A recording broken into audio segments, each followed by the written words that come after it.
Information Station, 1370 WOCA. WOCA.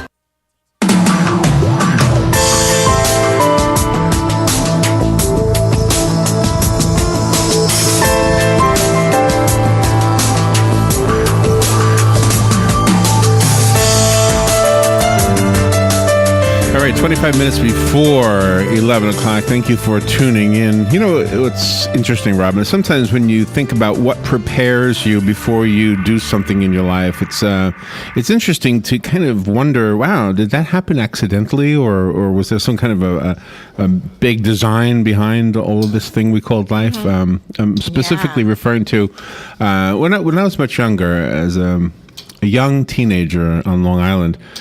My dad worked in the city, and we, as kids, were forbidden from going into the city, except with, him or an adult, right?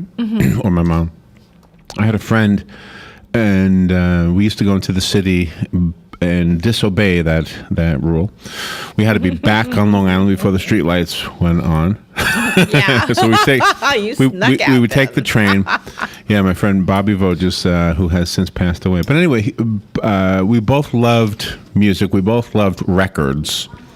And so Bobby knew of a record shop in the Village, I think. See, I'm not even sure where he took me. I just know we went in on the train. I remember Times Square very clearly, but this wasn't Times Square. Anyway, this was a record shop. And the woman who worked at the record shop was... it was a messy place, too. I mean, messy.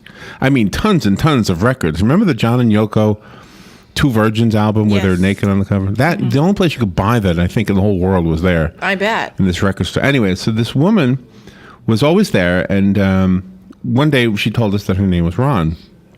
And I thought it was Rhonda, or something. It turned out she was not a woman. She was a man. Okay. But you wouldn't know it by looking at her. And so what that has to do with the first thing I said about things from your past preparing you for your life today is it's kind of like when I speak to people who haven't known somebody closely that was either gender confused or maybe they weren't confused, maybe she was sure. I think she was sure of herself, even though it's kind of weird to call Ron a he, because Ron, in my mind, is a she. Yeah, right. Anyway. So it does prepare you in a way for trying to have some understanding of what other people go through. Not just that experience, but lots of different experiences. Joe Wenke is on the phone. He has it's such an honor to have him on today. Yes, it is. He worked on the Norman Mailer book, and of course another great guy we would have loved to have had on. Joe Wenke is an LGBTQ, and we just learned this morning what the Q stands for. Yes, I made a mistake on the Q. Yeah, and then there's an I. There's an I added to those list of initials, too. There's an I. I don't know what the I stands for. Okay.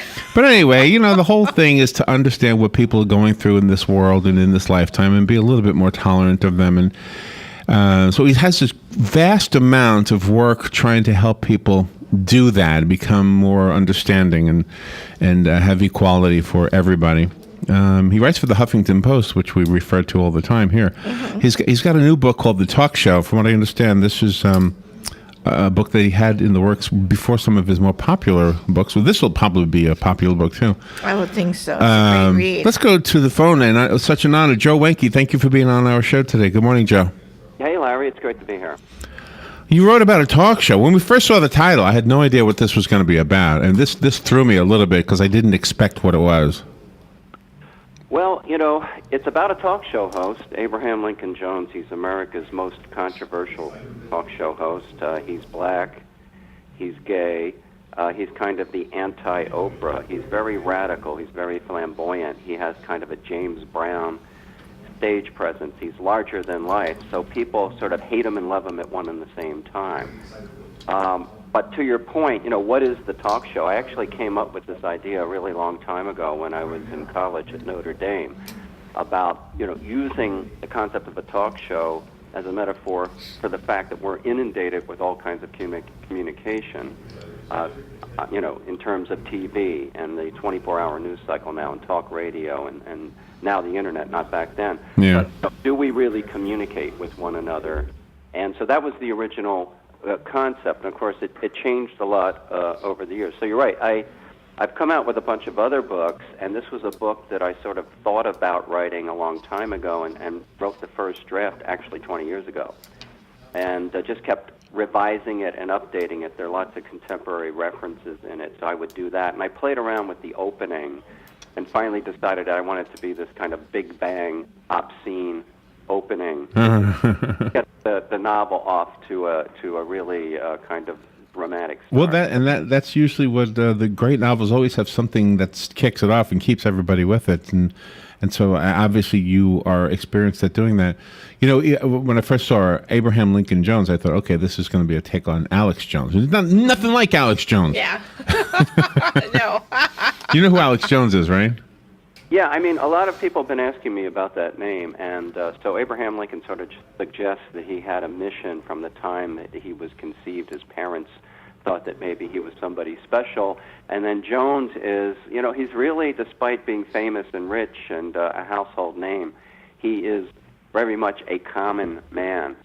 He has a great deal of sensitivity, and that actually comes out in the opening scene. And just to set that briefly, basically, there are two main characters, Abraham Lincoln Jones, the talk show host, and Jack Winthrop. He's a Pulitzer Prize-winning columnist in the New York Times. The two men don't know each other, but one night, after having more than a couple of Johnny Walker blues, Abraham Lincoln Jones calls up Jack Winthrop and sort of unburdens himself, saying, I'm really kind of frustrated with TV. I don't feel like I'm really communicating with anybody, and I need to do something dramatic. I need to do something different. And he proposes what he calls a national emancipation tour, where he's going to bring his message of freedom and equality and really unity and diversity, which is not a radical message at its heart, but it is today because we're so polarized.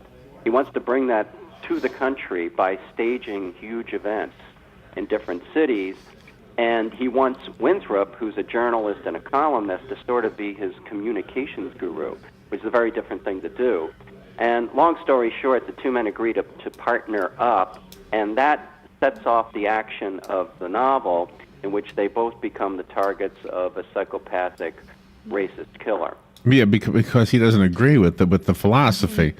And is Jack Winthrop in any way based on you? You know, he contains a lot of my viewpoints, my perspectives. The interesting thing is that, yeah, he really sort of represents me, but almost everything in the novel is entirely fictional. Yeah. There are a couple of things that did happen to me, maybe surprisingly. There's a scene where Jack Winthrop reminisces to himself about being a kid, where he encountered Robert Kennedy on Kennedy's campaign through New York. Actually, I'm from Philly, and the very same thing happened to me. It was kind of amazing. In those days, there weren't, the kinds of security contingents surrounding candidates, of course, and largely because JFK and Robert Kennedy and, of course, Martin Luther King were assassinated. We now have intense security. But I was part of this mob that was surrounding his motorcade, and I got bounced up right next to the car and actually grabbed his hand. He was actually being held by a couple of Secret Service agents upside down as the car was moving through this crazy. Wow. How old were you? And, yeah, I was like 10 years old, you know. Oh, my goodness. Yeah. What a great memory. And so that's part of the book. But, what I'm really trying to do through the genre of a kind of thriller that's very fast and funny and a page-turner is to just try to capture what it's like to be alive these days. And to me, one of the things that a lot of us experience is this sense that something bad is going to happen. It could happen at any moment. I know. I mean, just Friday was another shooting out in Washington. Yeah, it's horrible. That's exactly it. And I think we walk around with this feeling in a way that we didn't years ago, that something terrible is going to happen. And I think it's born of these high school shootings going back to Columbine. It's born of 9/11. It's born of terror. And also the fact that we sort of find out about everything that's going on in the world. I mean, all of these horrors and barbarisms, I'm sure, were going on forever. But we didn't have YouTube where, a beheading is broadcast. Right. And so we're walking around thinking, something bad could happen anywhere, and is it going to happen to me? And in the novel, we have two characters who are very well known, and so they get their share of hate mail. But now the whole idea of somebody being after them and stalking them and targeting them becomes very personal. So that's sort of the heart and soul, the action of the novel, but it's also making a commentary on the world in which we live. Wow, great setup. We need to take a little break. I'm sure you're familiar with how talk shows work. Yes, absolutely. So we'll take a little break, and we'll be right back. Joe Wenke is with us. His book is called The Talk Show. A comedic thriller novel is how it's described, and we need to talk about the comedic part of this too. We'll do that when we come back. This is The Source, WOCA. Are you tired of not using your home's outdoor space for entertaining or relaxation because of all the bugs and leaves? Consider adding a beautiful screen room or glass enclosure. We are Superior Aluminum and Design, a family-owned and operated business with 20 years experience in the aluminum industry, and we are accredited by the Better Business Bureau. If you appreciate superior workmanship, call Superior Aluminum and Design at 817-8058 or visit us on the web at superiораluminumdesign.com. Hi, this is JP from Penn Flooring here in Ocala. I would like to invite you to come in and visit our spacious showroom where we have solutions for every style and budget. From wall-to-wall carpet to hardwood floors and tiles, we have an unsurpassed selection of flooring. At Penn Flooring, we've provided quality customer service with a family touch for over 25 years. Visit our website at pennflooring.com or come by our showroom, 1201 Southwest 17th Street, just over the bridge. Penn Flooring, quality customer service with a family touch. Hi, Danny Warfel here. Get moving with Florida Credit Union's fast and easy loan approval process. Let Florida Credit Union start up a new car loan for you today. No more waiting, hassles, or stop signs. You can even apply online. With a strong financial team behind you, you can enjoy great rates and fast approvals. It's all about personalized service and a streamlined process. Florida Credit Union, connecting your money to your life. What you may have missed on the John Tesh Radio Show. Not having friends or family is twice as harmful as obesity and has the same negative impact on your health as smoking 15 cigarettes a day or not getting any exercise. Because we're all squinting to see our tiny screens, we're creating wrinkles. So increase your font size to grandma size like I do. Men who aren't chivalrous send the message that they're not thoughtful and have no interest in showing compassion for other people. Intelligence for your life on the John Tesh Radio Show. Don't miss this stuff. Your home is safe, or is it? AA Lock, Dock, and Security. The name has been a staple in Ocala since 1985. Do you have the right equipment in place to have peace of mind when you are at home or away? AA Lock, Dock, and Security has the right people to install and monitor your home or business. Call today for a free on-site security analysis. Call 867-1965. AA Lock, Dock, and Security, 219 Northwest 10th Street, 867-1965. All right, 12 minutes before 11 o'clock. Thank you for staying tuned this morning. Joe Wenke waiting on hold to go back on the air with us. His book is called The Talk Show, a comedic thriller novel. Joe, you still with us? Yes, I'm here. All right. Well, thank you for doing that. Did I ask you where are you right now? I'm at home in Stamford, Connecticut right now. In Connecticut? Okay. All right. I wasn't sure where you were. What is the I in the LGBTQI? We had a discussion this morning about the Q. Yes, well, Q, well, first of all, it's kind of an alphabet soup type of acronym. I'm not crazy about it, but everybody uses it. It started out with LGBT. Right. Lesbian, gay, bisexual, transgender. Then the Q was added to stand for either queer or questioning. Oh, it could be queer. I got it wrong. See, well, Ron put queer in my notes. I said, I don't think it's queer. I'm not really sure what it is. And a listener called up and told us questioning. Okay. Well, you know, what's interesting is actually... I was embarrassed. I have another book coming out in January called The Human Agenda, Conversations about Sexual Orientation and Gender Identity, in which I have conversations with a lot of amazing people in that alphabet soup community, of which I am a member.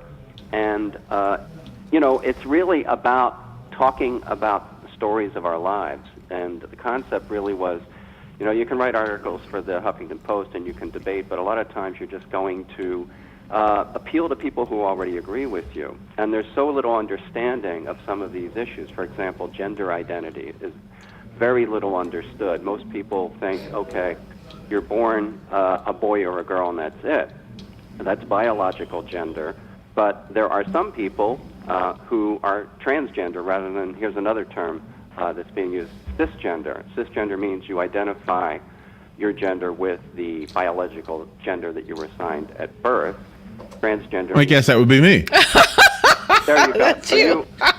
You identify that way. Yeah. And there are lots of people, though not in the majority by any stretch of the imagination, who do not. And then what we don't really recognize is that, this is my view at least, that with respect to gender identity and sexual orientation, it tends to really exist on a spectrum. It's not either or.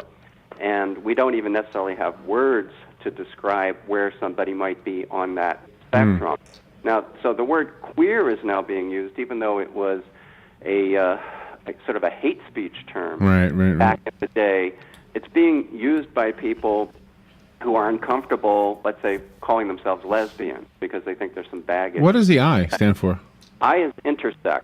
That's somebody who at birth has characteristics of both genders, but it's rather complicated. It may not mean necessarily that you have fully developed genitalia, that you have, it could be hormones, and one of the people that I'm interviewing in the book is in fact intersex. So, and A stands for, there's another letter that's added sometimes.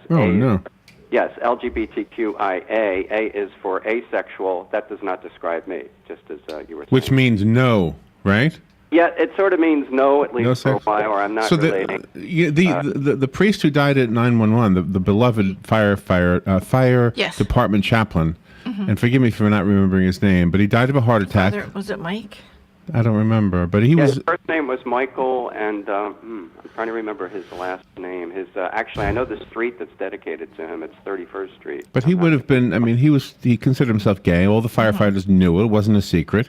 But obviously, he was a priest, so he was celibate. So I don't know what that would have made him, and I don't know why a label is even important at that point. You know. Would it be an A? Was he? Oh, is that the A? I mean, would he be the A, a priest that claims celibacy? Yeah, I don't think A, though, means you're celibate, but it means that you don't really have an attraction. Nothing. And I have some questions. I'm questioning about the A, so that's the okay. Well, and just going back to my 14-year-old experience with Ron at the record store in the Village. Was it the Village? Is that what we called it? The Village? It's been so long. It sounds like you met a transgender woman, so that person was not a man. That was a transgender woman. Because gender identity isn't determined by genitalia. It's determined by how you experience your gender, how you present it, and how you express it. But what it did for me, I remember being on the train with my friend Bobby, and we were talking about it, and I don't remember queer or any label coming up other than Ron. Ron is a guy? Yeah. Because Ron looked like a girl. I mean, real girl, not just a guy with lipstick. I mean, he really was a woman. Mm-hmm. Well, she was, whatever.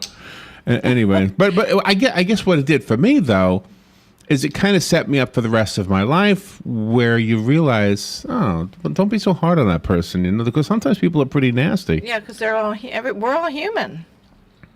Well, there's a lot of hostility toward people for various reasons in life. You know, that's really what the book is about. It's about, the talk show is what I'm talking about now. It's about Don't Judge. There's a transgender character in the book, Father Rita Harvey, who used to be Harvey Ritter. And what I'm doing with her as a character, and a lot of the characters who hang out in that strip club, which is called the Tit for Tat, is to say, you know, don't judge by appearances. Because Winthrop, who's obviously a very sophisticated guy, loves to hang out at that place. Where is that club exactly? Well, there are a lot of clubs like it, and I've been there and done that many times. In the book, it's on Lexington Avenue in the 40s. So how do you how do you take your sense of humor and apply it so that every reader will get it? It's I get it, but I don't know that everybody would. Well, that's the whole thing about humor, right? A lot of people don't get the joke. Yeah. So, I mean, the reason that I use humor in the book is I like to write funny stuff anyway, like my other books that are satires. I wrote a satire of the Bible called You Gotta Be Kidding, a radical satire of the Bible. And Papal Bull, which is an ex-Catholic, calls out the Catholic Church. And so I try to be funny about serious topics because I think that that's really a way of being disarming in one sense. Sometimes it offends people, but it's a way of talking about things that, you know, maybe if you're laughing, you're not going to be as angry. And I'm really aware in writing any book at the short attention span that people have, and that people don't generally read long-form communications, let's call it that that we're, on Facebook, we're on Twitter. Right. Together all the time. So I feel like, in the talk show in particular, I'm competing with all of that stuff. So what I tried to do in the book was to make the unifying principle of the book the single sentence, with every sentence being like a little explosion on your brain. And a good way of doing that is through humor. All right, if it's funny, if it's edgy, if it's dark, you want to read to the next sentence. That's what turns it into a page turner. So that's how I use the humor. Wow. And since this is a period piece, I mean, that time was the Second World War and Hitler, and he was going to annihilate everybody that, wasn't like him. And people, weren't as forward about it then as they are now. Well, it's kind of interesting how our attitudes have changed through the years about what threatens us. You mentioned Hitler and in the Second World War, and I wasn't around then, but certainly there must have been a sense of threat, right? Here's this dictator, and he is trying to take over the whole world. And then we went into a Cold War where we were threatened, with nuclear annihilation, and I was a kid during that time. And, during the Cuban Missile Crisis, and you had the sense, wow, could the world come to an end? But the interesting thing, I think, is ironically, with the fall of the Soviet Union, initially we thought, wow, we're going to enter this new era of peace and understanding. It's been exactly the opposite. The world seems much more dangerous now, and the danger seems to be much more personal. We're all somehow involved in that. And that's really the central theme of this book, that we sort of walk around with this sense of dread or paranoia that we try to keep out of our minds, but events keep pushing them in, as you mentioned. On last week, the terror act in the Canadian Parliament, and then on Friday, another school shooting. Yeah.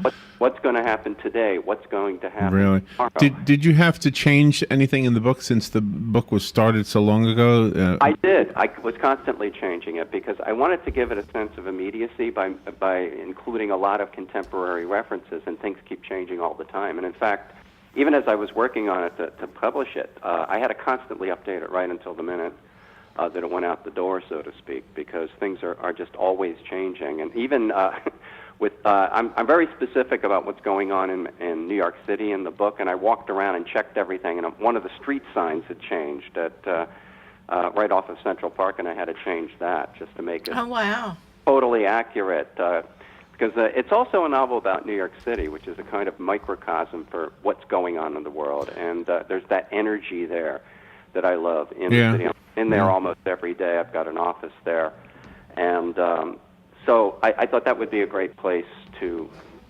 set the story of the talk show. And I think the arts have been one of the things, maybe the main thing, I don't know if you agree, but that has brought people who might be opposed to one another to be more understanding of each other.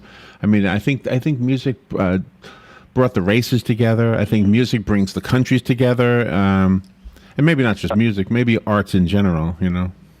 Well, I think music speaks to everybody, and there's just that kind of primal feeling that you get, and you can connect with people and understand them through music, through art, through telling stories. As I was saying before with the Human Agenda, if we tell stories about our lives and they're true stories, people are drawn into that, and they sort of maybe feel an empathy. Well, I felt like that too. I thought I was different from this guy, but maybe we're not so different. Yeah. The book is called The Talk Show. It's written by Joe Wenke. He sent us a copy. I'd like to give it away. If you call me right now, I'll leave your name on it. That front door on the cover, by the way, I've been there, I think. I didn't like that place. It's a fun read. It's interesting. Giselle Extravaganza, who's one of the most beautiful women in the world and is a transgender woman and is on the cover of my two books, You Gotta Be Kidding and Papal Bull. She and I drove around New York City looking for urban blight. Oh, no. And we had a hard time finding it. It's not like the old city. Ever since Giuliani and Bloomberg, they cleaned up the city. And right. Is she the one that's... We gotta... Oh, sorry. The time is up. Our time's up. Okay. I'm so sorry, Joe. Thank you. We've enjoyed it so much. What's your website, real quick? JoeWenke.org, and I'm at Joe Wenke on Twitter, so you can find me there, too. Okay, and I think somebody's calling in for the copy of the book. I'll do that off the air. Joe, it's an honor. Thank you so much for being on with us today. Okay. A lot of fun. Thanks a lot. We'll be right back.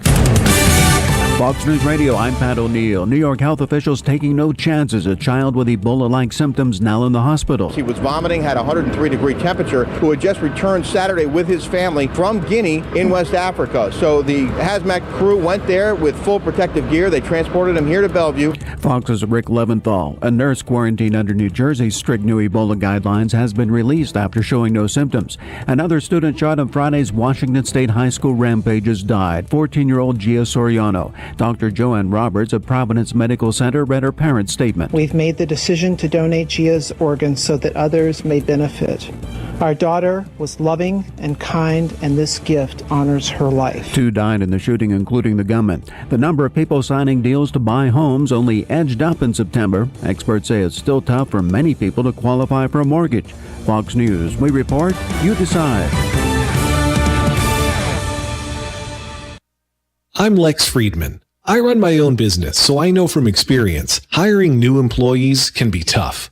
Posting your job in one place isn't enough to find quality candidates. If you want to find the perfect hire, you need to post your job on all the top job sites, and now you can. With ZipRecruiter.com, you can post your job to 50-plus job sites, including Craigslist, LinkedIn, and Twitter, all with a single click. Find candidates in any industry nationwide. Just post once and watch your qualified candidates roll in to ZipRecruiter's easy-to-use interface. No juggling emails or calls to your office. Quickly screen candidates, rate